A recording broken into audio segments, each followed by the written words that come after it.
Hello, how are you, beautiful soul?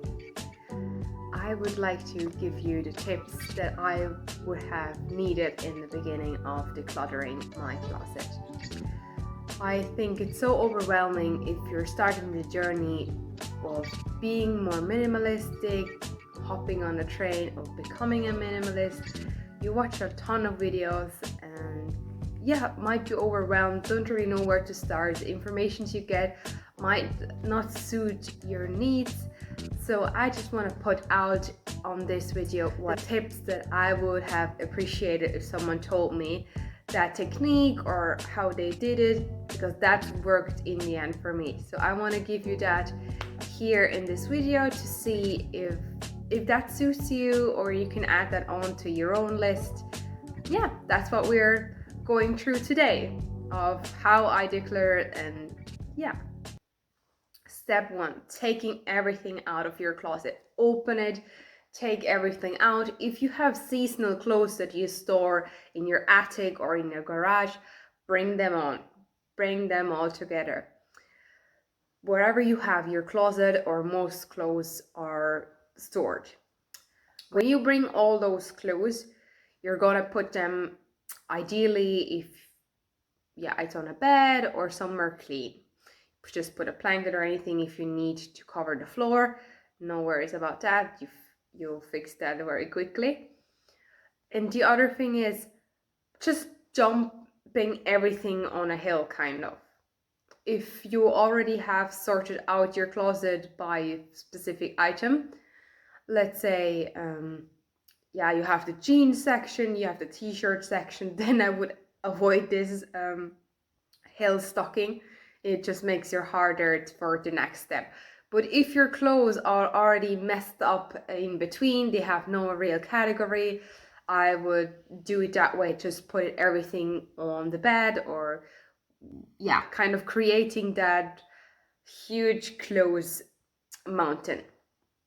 Step number 2 is creating groups. You're creating groups for your clothes. That can be dresses, skirts, t-shirts, bras, underwears. Make that little categories and lay them out.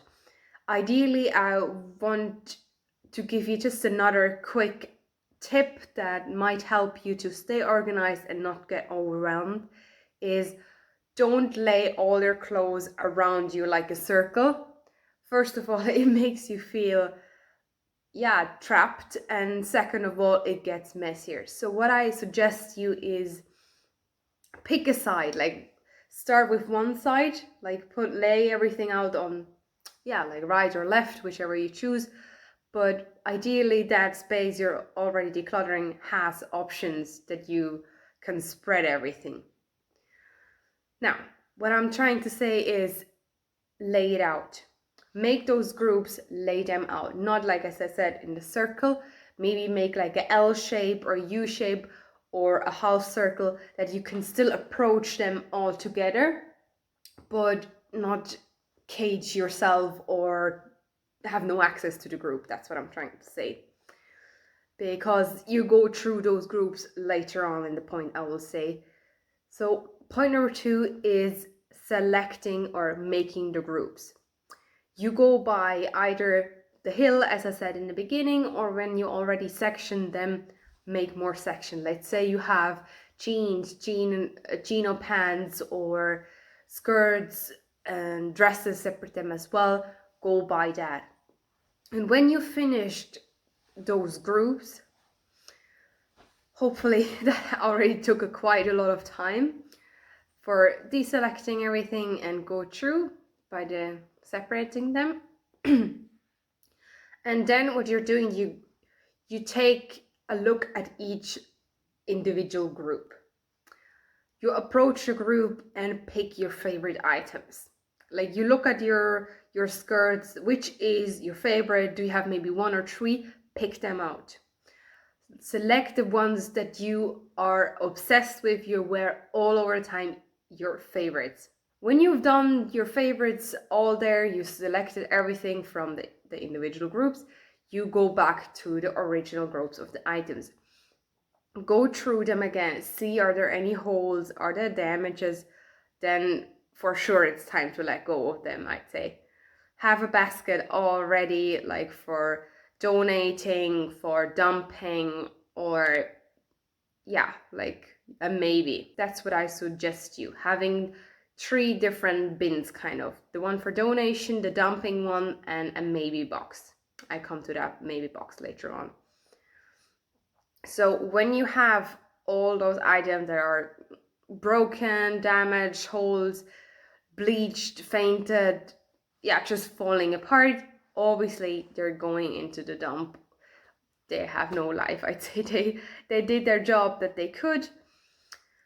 Yeah, and when you reach that point, you did a lot already. So put a pat on your shoulder, and it might be too much already for you. It's so time consuming. It can take up to 2-3 hours. It depends on your closet. And in my case, I do remember I had to do that multiple times because I was still, yeah, no, I want to keep it. And I put more favorite items to the side, which in the end, I just couldn't get over it to select them or have them not in my closet. And that's why I said before, like the not so sure box or the maybe box. What I found out is sometimes you think you don't need them, or you go over and say, it's fine, I'll just throw them away.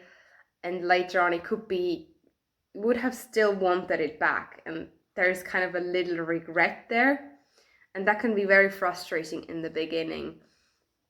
So that's why I would say just give yourself a bit of a slow down and don't rush too much. What I would do then is, if you are going through the groups again of your items, find something that you would like to pick as your favorite, but they're kind of like still in the queue, but they're not making it to your favorites. So you're putting them in the maybe box. And in the maybe box, there are things, yeah, you're not sure of what. You're not sure of it. Should you get rid of it? Should you not? Do they might hold memories with it? Did you had it for years? Did you accomplish something? You had maybe emotional attachment to them, or still do. So put them in the maybe box. But having a rule as well for the maybe box is don't wait too long. I would give you that as an example. Give yourself 2 weeks or ideally 4 weeks, putting those maybe boxes somewhere where you're not seeing them. Either be in a garage or the attic, putting them away for a certain time.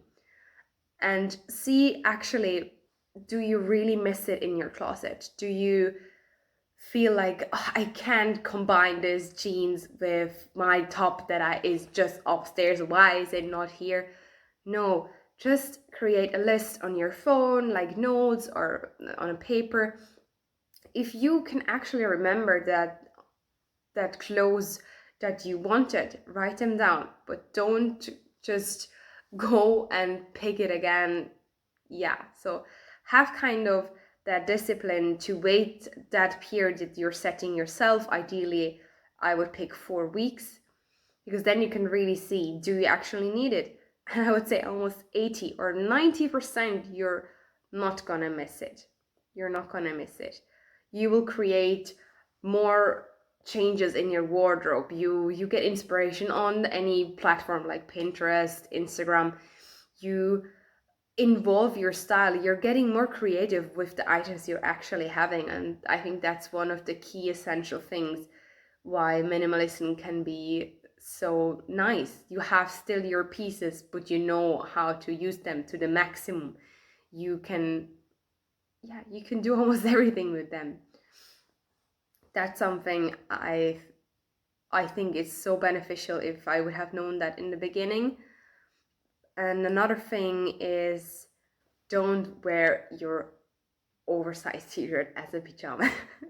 I think every girl is guilty of, might it be your boyfriend's shirt, your brother's, or something that you got from college, or just a free t-shirt for somewhere. it is stacking up, or I'm the one that if the t-shirt wasn't not nice to wear in public anymore, it automatically kind of walked into my pajama section. Like, it's not bad to dump, but not nice to see for people. So it went to my pajama section. But the thing is, like, it just builds another layer and builds another layer, and you have a huge amount of them. So I would suggest you just keep the actual pajamas, like the sets, or long, like kind of nice and bougie or sexy ones. I think you don't really need more than 3 or 4. I think that's more than okay. Just dump those big oversized t-shirts. I know they're very comfy, but they're not that of a thing, in my opinion. And if you win those 4 weeks period of the things that you might want to keep and might not, so look through them and make the decision again. Do you want to keep them? And if not, you can declare that, and you did an amazing job. You did an amazing job. And if you reach those points, and as I said, it could be a very long period, it could be multiple tries, and if you're getting overwhelmed like the first time, bring a friend, make an activity, make a date, a girl date kind of out of it, or with your siblings. Like, if you're bored, just have nice conversation, and having someone as well besides you helps to make the decisions to keep. Like, you can maybe try it on, they can give their opinion, but do it with a person you trust, like that they don't mind, that it takes time. It takes time to declutter. It's so underrated sometimes how it takes up your time. I just want to mention that as well. But that's how it is. Like, you're unwiring a new habit, you want to implement that, and it's not just something you're getting so quickly. It is trembling, trying again. Maybe you decluttered and ending up buying replacement for what you had just because it was now trending, or you saw it was on sale. It can always happen, but like, no one is perfect, and every journey is different. You have other circumstances, your life, your environment. And I'd say the last point is as well a bit, you might have heard of it for sure, I'd say, is looking at your closet and seeing what color pattern you're actually picking. Is it like more the pastel tones, black, bright statement pieces? See what you prefer, or what's the quantity of your closet in color. Go by that, and what you actually throw away, the colors. Like, is it bright yellow? Is it orange, or like things you dumped again that weren't suiting your skin tone or for some reasons. But reflecting that is a huge point of not getting in the same situation again, of buying clothes in whatever shape, color that is not your style, basically. If you're getting to a point where you minimized everything and you went through it all, it's now a bit easier, you know how to do it, you got the trick kind of the switch of the head of deciding what to go and what to keep, is thinking of that item when you bought it, what was the purpose, and what was the decision that in the end leads you to buy that item. I think that's something as well that, it is very odd in the beginning to kind of make a story of how you met that clothes and blah blah blah kind of, but as I said, you're changing something in your brain.